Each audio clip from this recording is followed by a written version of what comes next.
What's up, guys? Barry Gaming here, back with some more Idle Heroes. And today, well, I had to take a screenshot of this last night because I claimed all my loot out, but thankfully I did. This is the result of our main account's Gingerbread cookie event, which is pretty spicy considering we got all the way up to the 10 times multiplier. That is pretty good. That means we had like two of these, we didn't hit that many things. But the fact that we got to the 10 times multiplier was a pretty big deal. You can see we got over 100 cores of Transcendence. 40. This is the big thing we're going to do today. 40 of these Star Spawn cores. 3 million Stellar Shards. 360,000. Spiritual Essence. We have 70 hero copies now for Soul Awakening events, which is awesome. We generated an additional 2,000 contract starry gems.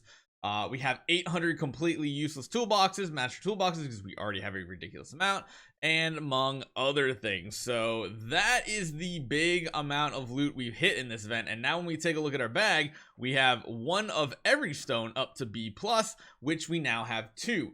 After this week's event, we're going to have 2 B- and 3 B+. So the next Soul Awakening Gala that comes around should be pretty easy. As you guys can see, we still have tons of master toolboxes, but the big thing was that it basically doubled our contract starry gems we were sitting on, and now we are at a crazy high amount of just crazy amount of cores, like crazy, and stellar shards, and like we have things to upgrade, and that is what we're going to do today. One of the things we do have as a post event thing to do, we do need to convert these over. So just quick select, yeah, it's fine. Just convert them over to regular ones. They're not going to be usable in the future. If you have any left over, make sure you convert them over, and then you'll be in a good spot.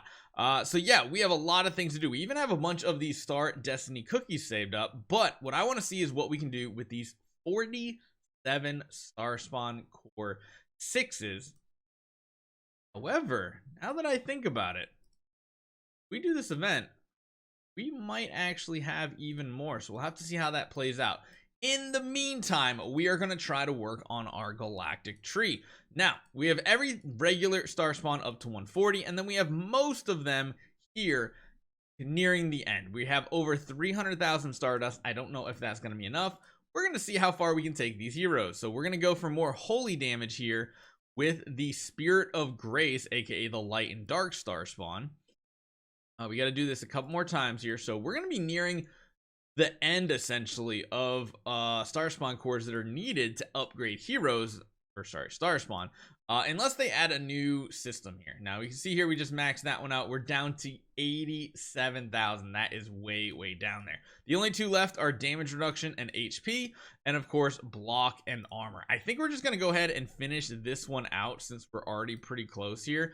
Again, one issue that's going to come into play, though, is the amount of Stardust that we have. There is a solution for us right here because we're about to cap out on it. One thing we've been saving up in our chest section are a bunch of these VIP chests. One reason because they have the Stardust materials.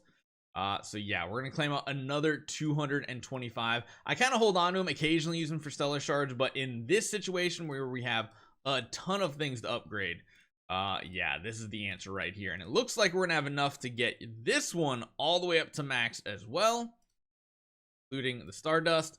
And then we're going to be a little short here. So now we have everything except for the Spirit of Piety. But again, we're still working on those Star Spawn Core 6s.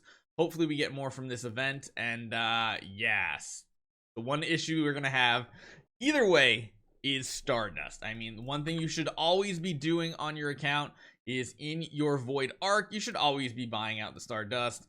The Void Nar is kind of the most least necessary one. The only thing it does is level up the main part of the tree, which just gives bonus monster damage, which monsters don't really do much of anything anyway, so it's like whatever. But it is cool to see we are nearing the finish line. And now what that means is we can now focus on more of our Star Spawn, trying to get them up with a higher tier. One of them could be this one, but we already have like 130% here.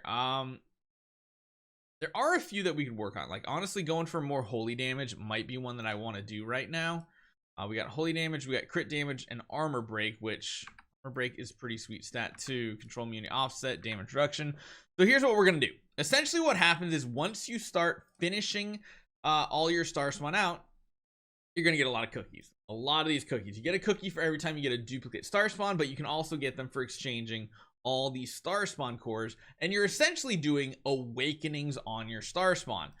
We do have 2 of these, but I'm definitely not doing that just yet. The star spawn core 6s translate into a lot of cookies.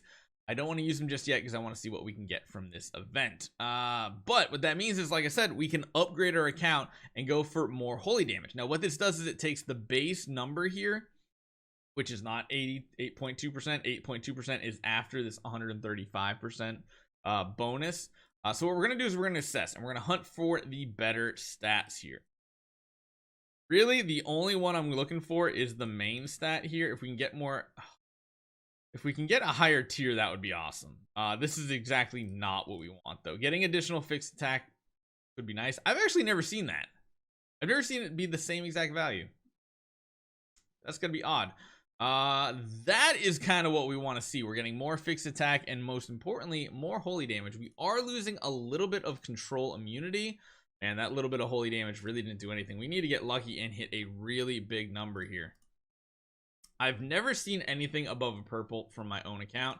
Again, you can think of these as essentially the same thing as Soul Awakening. So blue is the E tier, yellow is the D tier, purple is the C tier, so on and so forth. But I think purple is the best I have ever seen. And like I said, you're just kind of re-rolling for certain stats to get a little bit more of a high roll. That's actually not bad. We're getting even more holy damage. We get some more fixed HP and control immunity while losing just a little bit of fixed attack, but that's not a ton to be a difference. So we just generated essentially half a percentage point of holy damage. It doesn't sound like a lot, but eventually it will add up. I don't know if we have any star spawn that are in like really bad shape with just like an E tier awakening. I think, yeah, this was the one I really liked. We got a ton of maim damage on this one, which is sweet. Oh wow, we actually got it here too, so we got a lot of extra holy damage there as well. Actually, you know what, we got a lot of HP. I'm surprised that roll is a C tier. That feels weird. Honestly, we could go for the our main star spawn here. Oh, I didn't even realize we had this one too. Tons of extra HP. So do we care about fixed HP and block? Not really. Do we care about this? Not really. Honestly, maybe we do a couple more right here. We're up to 129% all damage dealt. Besides that, I mean, the only other one that could be cool, actually this one might be one we want to work on. Fixed attack and dodge immunity offset. If we could high roll something here, that would be amazing, but dodge immunity offset is kind of the only one we care about. And we got a little bit of an upgrade. It wasn't a big one, but we did get a little bit of a bonus, and it's all thanks to this last event. I mean, the other thing we're going to be able to do is we're going to be able to swap our Transcendence heroes back around, because right now we just don't have the right tenants, but I'm going to do that at a separate point. We have these two down here that are kind of useless right now. I want to re-optimize our account and go more for Betty power. But what it does mean we're going to be able to power our account faster. You have tons of stellar shards. It's literally the scattered spirit vein that's holding us back at this point. Beyond that, we can actually start taking some more of our tenants and turning them into Origin 5 because of this big boost we just got. We have probably a core opening video coming sometime this weekend. We have more gear we can upgrade, more skins we can upgrade. There's a lot of things happening right now. So hopefully you guys enjoyed that Christmas event. Hopefully you didn't. I've seen people on Reddit saying they had like 100 gingerbread cookies and they didn't use them, and I'm like, oh, I feel so bad for you. The only thing we can do now is finish your tree on the last couple days, or just view who won, and Tum won. That's what I like to see. So hopefully you guys enjoy this one. Hopefully Christmas was a good event for you guys, and I'll see you guys next time.